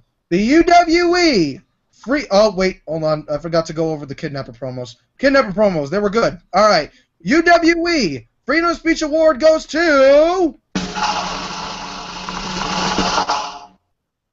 the kidnapper. Ken, you must be really happy about this one. I take half of those. I accept half of that award too. Yeah. Oh, well, of course. I mean, it takes two to tango. Yeah, no, sorry. No offense. Me. No offense, man. Yeah. Well, unfortunately, I wish that we could have broadened the spectrum, but I believe that we broadened it wide enough at the same time. So I do think didn't broaden you wide enough, you know. No, that never happened. Actually, you want to know the reality of what actually happened? I don't know. As far as him touching me, he actually did nothing but rub my tummy until I fell asleep. And then once I fell asleep, he used to poke me in the head so I'd wake back up and hear him tell another demented story. So that was. I don't know if that's worse or not. Like, you know, like. It's scary. Because he could really, you know, clamp your, you know what, and you know, he could definitely do whatever he wants, and that's what he does. Like, I don't know if that's freakier or not. Like, you know. I'm glad he didn't clamp me. You're damn right. I'm glad he didn't clamp me because I would have clamped my foot in his ass. But I will say this. I left that match, that promo, that basement. Uh, I feel like that Lips's serious, demented, evil His talking, laboratory, you know, like I mean, I don't know what else to call it. His playroom or his laboratory. and my just blunt talking kind of balanced out very well once you want to look at the actual promo itself. But I think that it was all a good idea from the beginning, and I'm glad that that won. Yeah, me Moving too. I'm on. definitely glad that one because I definitely feel we put the most. I definitely feel we put the most effort into that because of the fact that we couldn't actually have shows around the time of Hell's Vacancy because of the weather and certain people not showing up. You know, all that kind of stuff. I mean, I'm not really targeting anybody for just not showing up because it's just you know, the weather was way too bad. The sun was going down too quick, and there was just no way to do it. I mean, there was just no way to really make it work. So, you know, the fact is that I didn't want to give up the feud between Lips and Jackson, so we just really took the single idea that we had that was really going to make it unique, and we ran with it, and it was very fun. It was very fun doing it. It was fun playing the character, and I'm definitely glad me and you can definitely share an award. So, and then we got 38% of the vote. Second place, 31% was Cameron's Trip to the Cemetery. Wow, I Yeah, didn't think you remembered that. That was awesome. Yep, 19% went to Creed and Cameron's contract signing, and 6% said Creed calls out Dirty to Chico. Nobody put other. So, you know, it definitely, you know, really was a. I'm definitely happy that we got that award because we put a lot of effort into it, and it really was the only thing you could really use to look forward to Hell's Vacancy. But it was still, like I said, awesome job. Awesome job to the voters. Awesome What job. am I on? What am I on? Three awards, whether co-joined or not. Well, we got 2 awards left to go. So I got what? we got I got match. finisher. Well, I no. got. Oh, you got finisher. I'm gonna say I'm gonna step in the limit and say I take a hand in shocking moment, and I'm gonna say I take a hand in promo of the year. Yeah, definitely. So, match of the year. Oh boy, this is a good one. Dan, your thoughts of match of the year? I will say this: match of the year, I feel is that I feel like it's that one match that tells a story, yet delivers all the aspects of every viewer of what they want to see in a match. Sometimes a match of the year can go to people who work in an entertainment-based way. Sometimes it can go to the most technical people of all. Sometimes it can go to people who high fly. But the thing is, Powerhouse, anybody. What? Powerhouse, anybody. Well, I was going to say that.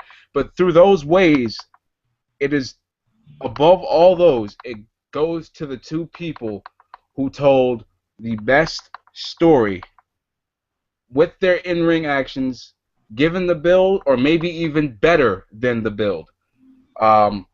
So I think that there are two top-notch matches for three, if you want to count, if I want to be selfish of myself. But I'm going to say, well, I'm involved in four in my mind, and there's one that stands out definitely that I'm not involved in. But I definitely think, though, regardless of who's involved, whether it's me, whether it's you, whether it's God himself, it's how the two or four, whoever's in there, portray the story and give it off, and how they leave the fans, and whether them wanting to see more of them, wanting to not watch them again, or just sitting in awe. You know, because a lot of us on certain days for certain matches, we're sitting there like, wow, they blew it out of the park. They knocked it out of the park. That was awesome. So I think best match really goes to the best storytelling without actual words. You know what I mean? Absolutely. Guys, definitely, if you want to comment below. You know, definitely give me your thoughts so far on these awards. But let's take it to the nominations. So, the nominees for UWE Match of the Year goes to, well, it doesn't go to anybody. These are the list of the nominees. The nominees are Cameron Jackson versus Everett Creed All Out Survival, Rick Rios versus Cameron Jackson. Ladder match. Lockdown at Daisy versus Nick Somas. Road to Destruction. Cameron Jackson versus Lips. Hell's Vacancy. Rick Rios versus Nick Somas. Ultimate Redemption.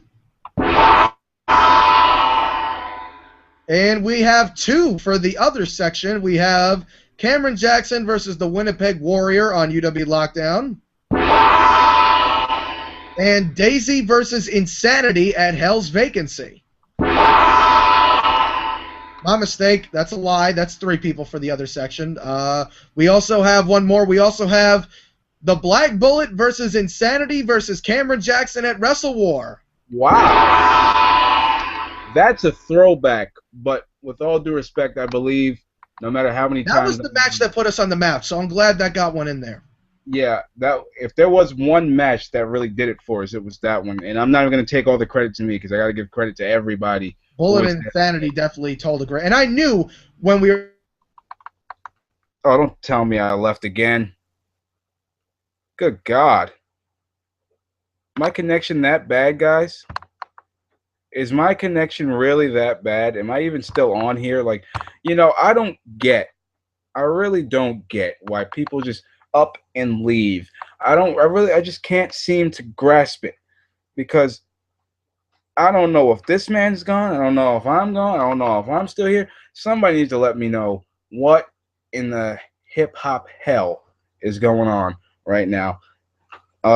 I'm going to try to get in touch with him because he has all the information for the awards. This is just thrown together like a whorehouse.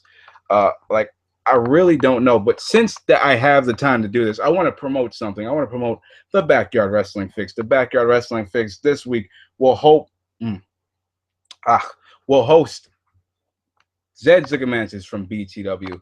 And, of course, in the future weeks to come, I'd see people like Ecstatic from VTW, people like Jeffrey Winters from HAW. I definitely want to do another round with people like Zach Daniels, people like Tyler Storm. Definitely want to get the Backyard Wrestling Fix more out there. But I do want to know something from all of you. I want to know what do all of you guys want to see as far as matches from us in 2015 as I welcome back the self-supremacy, Everett Creed.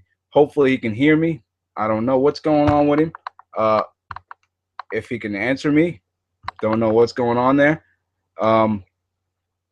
Whatever the case, Everett thought it was nice to leave me in here, and he keeps going in and out as we keep going on here. So that's what I'm trying to just ramble incoherently while we get through this, because if he would have told me the winner for the award, then I would have told you. But the thing is, I honestly don't think I won the award. I think, you know who I think should win this award, and I don't want to spoil it if it is true or not. I really think Nick Somas versus Rick Rios, Ultimate Redemption, wins match of the year because they had everything. They brought everything to the table. I sat there. I watched it with these own eyes. I was just like, oh, my God, them white boys just whipped each other's asses. And, of course, given what happened after the match, me getting kidnapped for the first time at the end of it, it just... What the hell? Who watching that? Okay, Yard Center says, I want to see Cam versus Corey Graves, in all honesty. Hint, hint. Ace Whistler says, Cam for Superstar of the Year every year. Thank you. It's Yerso Conor says, Hip Hop Hell. I'm going out of order. Jay Joker says, it's a ruse all along. This was an episode of Backyard Politics. No. That's no funny, senor. But I think Nick Somas versus Rick Rios was the match of the year. And I know I'm nominated for a lot of them, but my ego isn't that big. I will tell truth where truth is supposed to be told. If Everett Creed can cooperate with me, I'll go on. But unfortunately, we can't seem to get him back in here. He keeps going in and out. And there he is. Thank you. All right, yeah. Oh, my God, that was a pain in the ass. I am sorry for that, guys. All right, did you lag out too, or I'm guessing you were... No, I've been here the whole time. Oh, that's good. All right, at least, okay, that's good. But go ahead. Please, let's just announce the award. All right. Well, what did you like? I don't know if you did what did you do, the honorable mentions yet, or? I'm gonna do the honorable mentions at the end because right before Superstar of the Year. Okay, that's what I had planned to. Okay, all right. Let's see. Did I went over the... Yes, you went over all the nominees. Okay. All right, there we go. Okay, then we're ready to present the award. All right. Any comments? I don't know if there's any... No, I was just talking. I was talking to the viewing pleasure. Yeah, it There's was Daisy. Let's see. I'm good at talking. Okay, Daisy versus Nick Somas is the best match, regardless of what wins. That was a very good match. Definitely, it definitely can win. It may not. Creed is gone. Cam is here. Hip Hop Hell Preach. Cam for Superstar of the Year. This was an episode of Backyard Politics. I want to see Cam versus Corey Graves. In all honesty. All right. I love to see Cameron Jackson versus Corey Graves, in all honesty, as well. Be a good match, and unfortunately, it won't be the match of the year of 2014. But the one that is match of the year is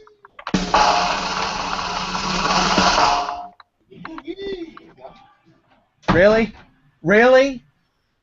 Rick Rios versus Nick Somas. Congratulations! That was for the UWE World Heavyweight Championship at Ultimate Redemption, our greatest spectacular event. It won with 31% of the votes. Guys, this was a real horse race. This was a real horse race because at 25%, in second place was Jackson Creed All Out Survival. In third place, it was a two-way tie for Daisy versus Nick Somas at Road to Destruction, and Cameron Jackson versus Lips at Hell's Vacancy with 12%. And at 6%, we have a three-way tie between Cameron Jackson, the Winnipeg Warrior, Daisy versus Insanity, and Jackson, Bullet, Insanity at Wrestle War. Okie dokie. Well, I'm glad that Nick Somas and Rick Rios won that, because I think they really invested all they had into that match, as to where I invest everything I have. I do it into the match too, but I also try to spend more time working on the actual build to the match. Yeah. Besides that match with Nick Somas when I was Daisy, that match, I focused all on the match, and I think it really paid off for Daisy in a big way. But, hey, you know what? You can't win them all, and I'm glad Rick Rios and Nick Somas won it. So, and Rios and Somas definitely put more effort. Like I said, even with Promo of the Year, Lips and Cameron put everything into that promo. Rios and Somas put everything into that match. So I definitely think if anybody deserves Match of the Year, it definitely would go to Nick Somas versus Rick Rios, because they put a lot of effort into that match, and it definitely paid off. It really did. And I was definitely very happy to see that go on as Match of the Year. Of course, they had a great second match at Thunderstruck. That was a spectacular match as well. And, it definitely was really good. You're an asshole. All right. We get it. But the other nominees are good. I mean, me and you at me and you at All Out Survival, I definitely think was one of the best matches of my career as ever Creed. Lips and Jackson is one to go for as well. So there you go. Everett, stop voting for yourself. I didn't even win the award. I was up twice and I still didn't win the award. Whatever. Shut up. Get off my show. Anyway, all right. All right, enough. I'm sorry. Mentions. All right, now let's see. There's a lot of... Now, we were originally thinking about UWE Fan of the Year, but I feel like there's just so many people that have really put out for the UWE, and there's just so many people that have really put in a lot of effort, not only to watch the UWE, but also to help the UWE in so many ways. And with that being said, the first person we definitely want to thank is none other than Maria Excellence, because she's definitely one of the most loyal fans that we've had, and she is also definitely the first fan to really recognize me on Twitter. And recognize you, yes. Recognize you, of course, yes. Well, of course she recognized me first, but also at the same time, she definitely has been the major CJE follower. Definitely, in my opinion, I think is the biggest CJE follower, other than TJ Sakara pre-redemption. All right, so, I mean, yes, I want to say my piece now. I do want to thank Maria Excellence, but there are also a lot of others that I got to thank that I never really thanked in front of the screen before. So I really do appreciate Maria Excellence for really kind of just jumping on the CJE train, I should say, and really helping out and really just being into it and being okay and supporting myself and supporting the UWE as a whole. But now somebody else I want to give an honorable mention to is the one, the only creator of all of our logos, Ace Whistler. He's helped us out so much with these logos, especially me, because I go to this guy damn near all the time, and he never says no. And I really do appreciate everything you do for us and for me. Thank you, Ace Whistler. Ace Whistler was definitely, it still is very helpful for the UWE. Me and him go back all the way back to 2011, and we definitely had a good run in Gen Y, and then a little bit of a fallout with CCE, and now definitely wanted to make up for lost time. Assist us with the UWE. His first logo he made for us was the nameplates for Ultimate Redemption, and then as well as the official Ultimate Redemption logo. And originally, I actually had an original logo, but his worked out way much better than mine. And he's been making logos for us. He's been making logos. He's been making logos. Poracas, azúcar. Yeah, right. He's been making logos for us ever since. So Ace Whistler, definitely a shout out to you.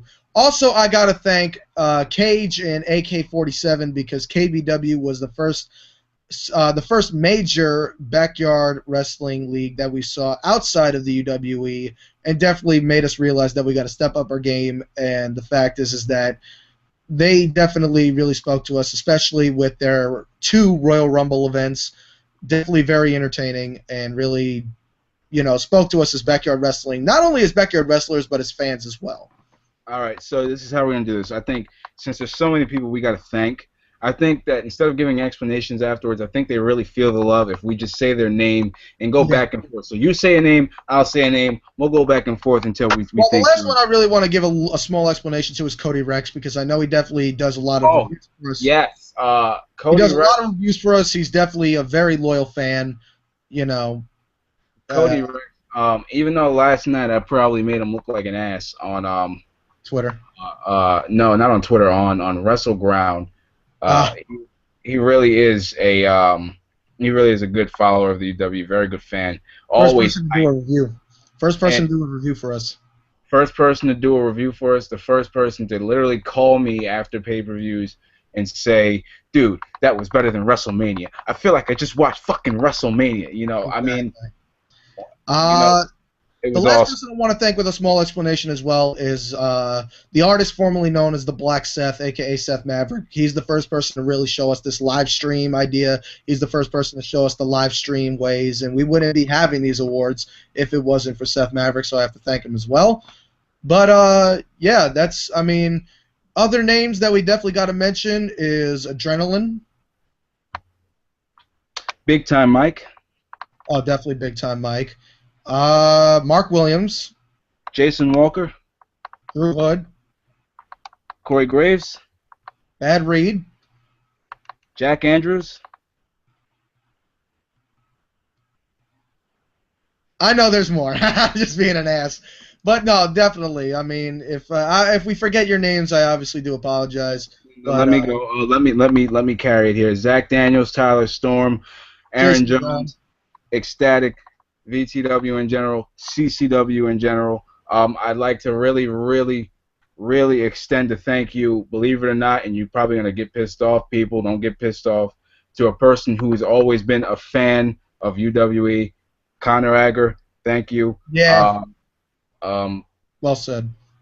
I got to say thank you to the younger guys that are now watching this, that's liking all of our videos, Tyler Drake from DRW, Zed Zigomantis.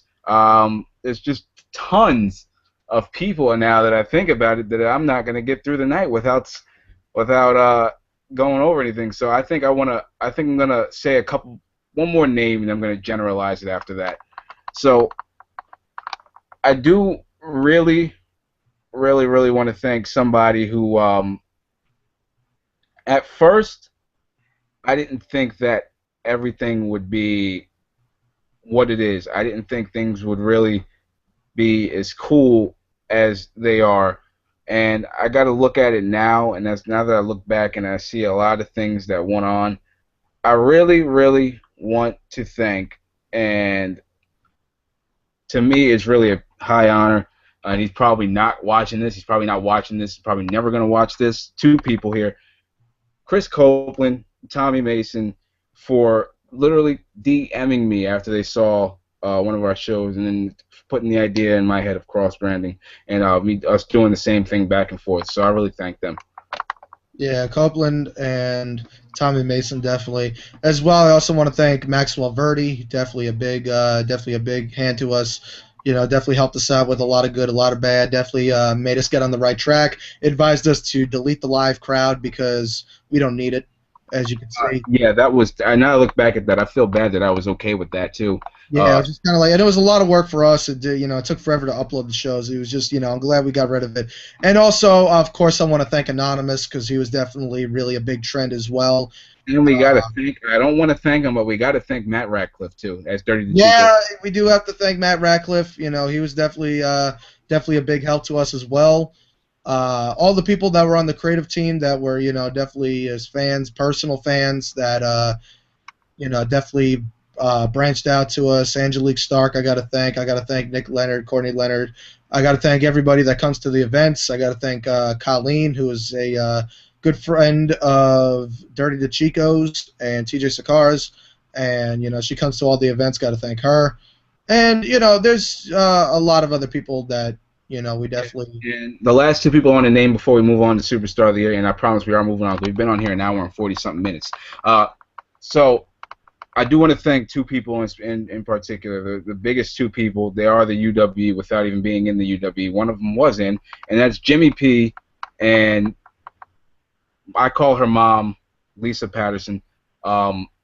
Really always open their doors to us. I mean, yeah, there's hell behind the scenes when we fuck shit up, but they are always okay while we're there. They're always okay with us doing this and that. I mean, we get a watch the neck, and we get this is a little too much sometimes. But to their defense, I could imagine. I mean, you don't want a bunch of freaking people who are known to wreck shit up and people who can be outlandish coming in your house and pretty much killing each other. So I understand. Yeah, exactly.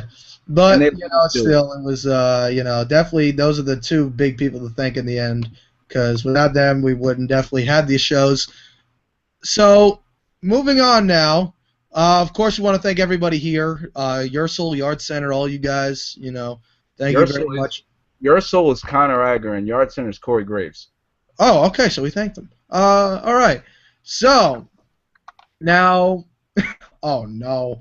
Yard Center puts, Ursel puts, oh God, Matthew Ratcliffe. Yard Center says, gotta look him in both eyes to thank him. Which is true. But now, let's get on to the granddaddy of them all for this evening, and let's not wait anymore. It is time for Superstar of the Year, Ever Creed. I think I've already said enough about awards. I think this one's more fit for you to talk about because, I mean, as whether we all like to say it or not, it's your house, so you're pretty much the head of UW, whether you have help or not. So I want your opinion on Superstar of the Year. Better than Booker T announcing it. But anyway, Superstar of the Year. Booker T announcing it, okay? Booker is one of my favorite guys. Like, why is he doing it? Shawn Michaels did it last year. I get that. Now, I won the very first Superstar of the Year award back in 2011. Yeah, which you unfortunately gave to yourself, but go ahead. Oh, shut up. And then I think the next one went to TJ Sakara, and the one after that went to you. So, Superstar of the Year this year. Now, like you said, this is the superstar that has made the most impact in the UWE. This is the person that is connected to the fans in such an extraordinary way, whether you love him, whether you hate him, whether you respect him or not. This is somebody that connects to the fans both by wrestling, talking, any way possible. The Superstar of the Year is such an extraordinary award to hold. And the fact that I didn't even nominate myself is really speaking out to levels. Because, honestly, I didn't feel like I Ever Creed really deserved this award because I didn't really do much this year besides, I had my match with you at All Out Survival, and then, leader of the board. But I didn't really do much to a point where I'm thinking, okay, I could see myself as Superstar of the Year.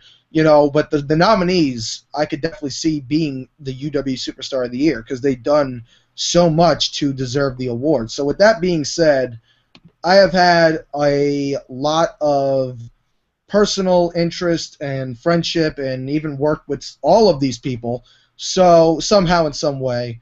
So with that being said, the nominees for UWE Superstar of the Year are, nobody picked other, TJ Sakara, Cameron Jackson,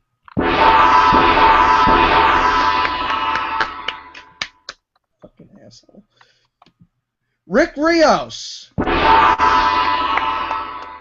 Lips, Nick Somas, heavyweight champion, and last but not least, Dirty DeChico.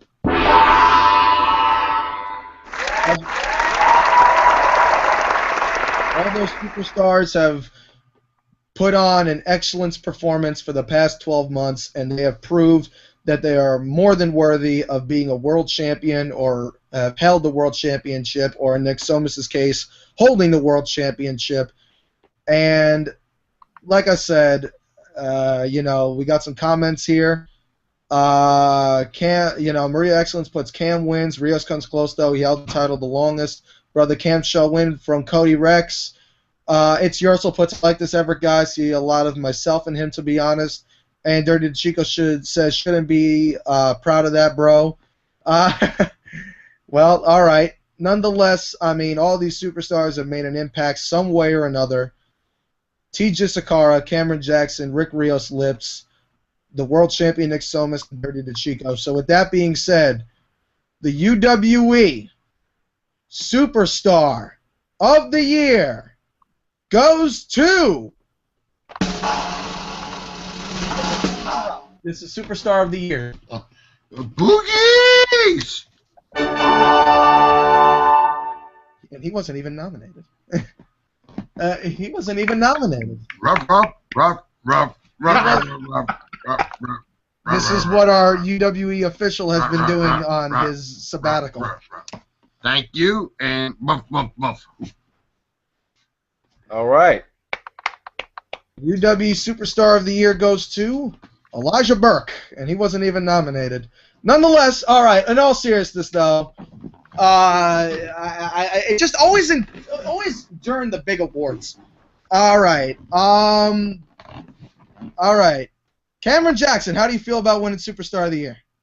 How do I feel about winning Superstar of the Year? I don't think I quite deserve it, but I don't know. Oh, shit, my bad. Hold on, I forgot. UW Superstar of the Year goes to Cameron Jackson. Now I think I deserve it since they voted. Shit, All right, I kind of messed up there, but we're all right. Taking it from here. Jimmy P. Yeah. Imagine he won Superstar of the Year. Cameron Jackson is the UW Superstar of the Year, and may I say, well deserved. Cameron, your thoughts? Well, don't get me wrong. I'm very honored that people would vote for me to be Superstar of the Year. I feel different ways, but you know what? I'm glad that people voted. I mean, from step one, trying to get the UW out there, I really tried to pick it up, but I never really did it to be Superstar of the Year. I just did it because I thought we deserved some damn good recognition. So, but honestly, I'm glad that I have the respect and the honor of doing this and being a fan and being a fan of my own show, the show that I'm on, and being Superstar of the Year for it. So I really do appreciate it. But I think Superstar of the Year is something that, yes, it singles you out as the single most best person that year. But honestly, I think that the biggest award in all this is literally being able to do this with all of you guys, because you guys are freaking awesome. And you guys are scary sometimes, don't get me wrong, because y'all some scary son of a bitches, but you guys are awesome at the same time, same rate, same extent. So, Superstar of the Year, I'll take that. I'll accept that. But really, one superstar can't hold a candle to what we are as a force.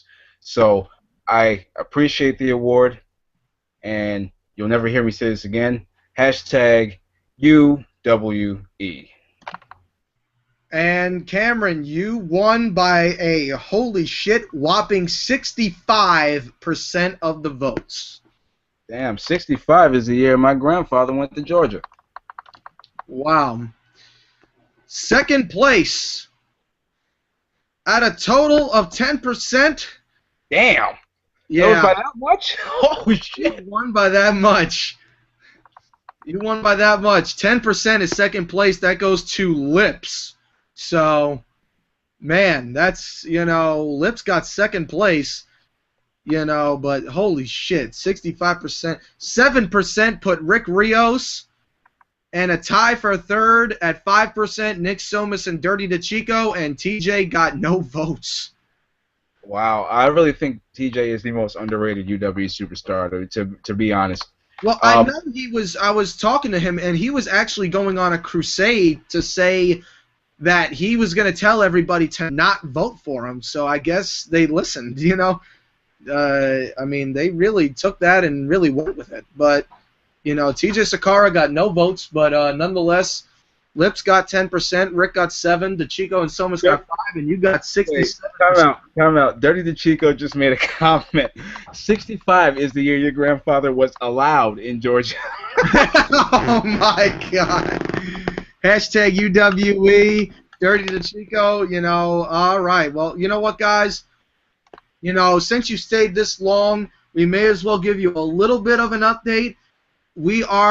Today's Sunday, right? Yeah, and by the way, now that hashtag UWE can die out because hashtag CJE all and for life. Hashtag CJE for life. Please. That UWE crap is starting to bore me now. I've already had my sentimental moment. Let's move on. CJE all day. Well, since you guys stayed this long, we're going to give you a little bit of an inside scoop, UWE management update.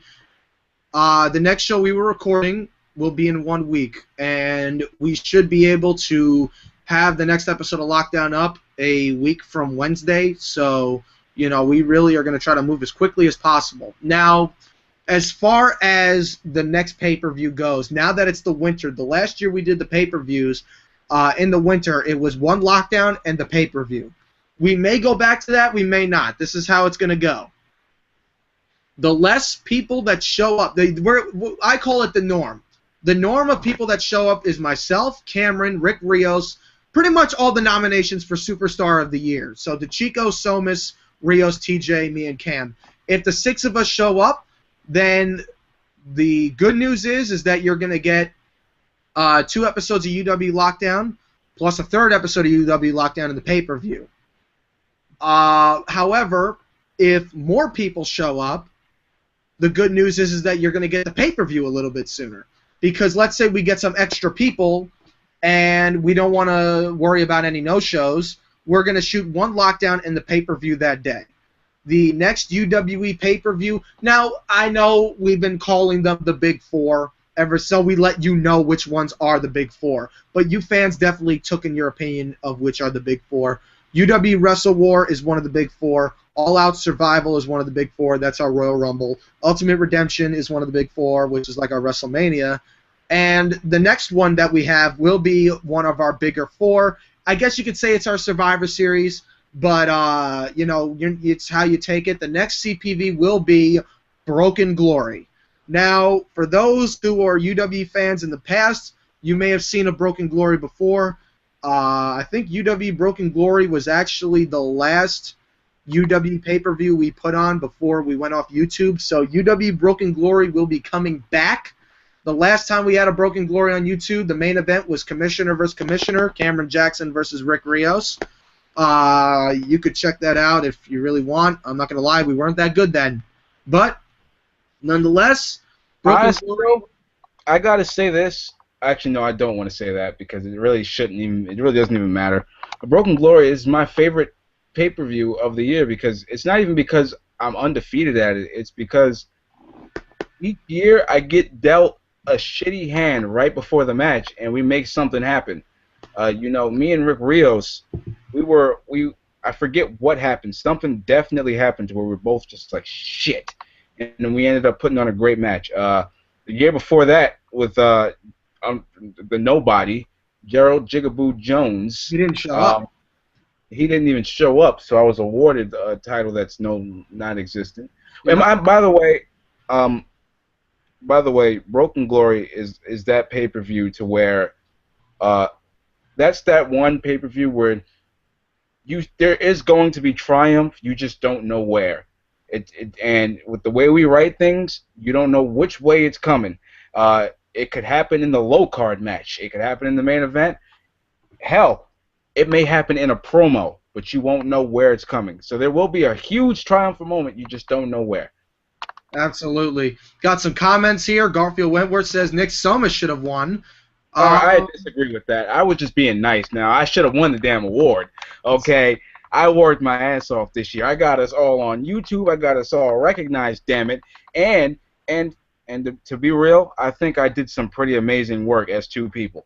Oh, I'm not gonna lie. If anyone deserves Superstar of the Year, it was definitely you. You're one of the biggest trending, fastest rising backyard wrestler. You know that's not me kissing up. It's just stating facts. But Jay Joker puts, I thought the Winnipeg Warrior should have won. 2015 is the year of the maple syrup drinking, turnbuckle ringing, mask wearing, pants raising Warrior from Winnipeg, Manitoba, Canada. Sadly, that may ring. But I should have you guys know the Winnipeg Warrior will be returning soon, so that's definitely something you guys will like to hear. Broken Glory is going to be a spectacular event, one way or another. Adnan is still, he's still under a UWE contract. He's definitely no longer just a hitman forever Creed. He's definitely a legitimate UWE superstar, so we're going to be seeing more of him. And, hopefully we get some more UWE superstars. And this breaking news, I know APW is doing something with a superstar that was arrested in jail. We actually thought of the same idea, but it wasn't like we didn't know you guys were doing this. We thought of this a while back, so we might as well just go ahead and say it, taking nothing away from you guys. Insanity is, well, I want Everett to explain it because as Jack Thomas would probably be the better one to explain it. But Insanity has run into some legal trouble recently, and yes, that's going to be unfolding under the following weeks. Should I explain it now, or should I don't know. Yeah, we give them a little something. All right. Well, Insanity has been placed under arrest, and that's why Insanity has, I don't even know if he's won any awards, but if so, he's accepted them into his, I don't know where he's being located, but recently, I think it was just this past Wednesday or something like that, Insanity was, yes, it was New Year's Eve. Insanity was actually arrested. So unfortunately, Insanity did not see the ball drop, and it's over a case of, I believe, I don't know if it was manslaughter or if it's second-degree murder, but unfortunately, I feel so bad because it's the same exact storyline that APW is doing, but we thought of it. We thought of it first, but then it didn't get. I don't know if we thought of it first, but we didn't know they were doing it. You know what I mean? We did the body bag match. And just said right after that we're gonna go through with this, So yeah, as the record goes, Daisy is actually deceased. He is no longer with us. Daisy, the character, is dead. So you know why he's dead? And I'm gonna tell you, I'm gonna do a little, just maybe about a minute and a half little shoot for a second. You know why Daisy's dead? Because you guys don't take into him. The only person that gives into Daisy is Corey Graves. The only person that really pays attention to Daisy is Corey Graves. Everybody else pays attention. The only reason they pay attention in person is because they get to slap his pink ass. Okay? That's the only reason why they pay attention to Daisy in person. Otherwise, he can go out there, he can bust his ass for all you guys. But no, I don't hear nothing about Daisy. You just like to see Daisy be a perfect stick man for getting put in a goddamn body bag, man. Shit. Damn. I'm sorry, but it's going to be hard competing with like Daisy and Sherwood. I don't think they got any votes for the Loose Screw Award. I mean, it's because it's hard to compete with those like Insanity and Lips and all those guys. It's hard to compete with those sideshows. But Daisy, Daisy's the one you got to look out for the most. Well, was the one. You know why? Because you know what Lips can do. You know what Insanity can do. You even know what the Black Bullet can do. You do not know what Daisy can do. Yes, he can go in the ring and put on a great show, but we haven't got to see him really evolve yet. And unfortunately, he's gone now because the people weren't taking a liking to him. But hey, you know what? If it's not working, nip it in the butt. You know what I'm saying? Yeah, but he has seen his ball. Oh my God. Yeah, we're not gonna make this more of a talk show. I'm sorry to Chico. Yeah, But I mean, the only thing is that we're just checking. I mean, we're just kind of giving you guys the updates. But like I said, if we get more people showing up, you're going to see UWE followed by Broken Glory. If not, you're going to see a series of lockdowns and then a Broken Glory. But as you can see, our viewers are starting to decrease. So I think that's a good way. Cam, any final thoughts? Yeah, 2015, CJE is taking over. I'm telling you, and that's no disrespect to the UWE guys off camera, but on camera, I ain't playing no more games. It's time for me to step up where I belong instead of putting over people in masks and face paint and all this. So until next time, Brother Cam, out. All right, well, there you go. Folks, I hope you enjoyed the UWE Awards. We will see you in, well, actually, it already is 2015, but we will see you in 2015. This is Everett Creed signing out, and we hope you enjoyed the UWE Awards. We will see you on the next episode of UWE Lockdown. Good night, everyone.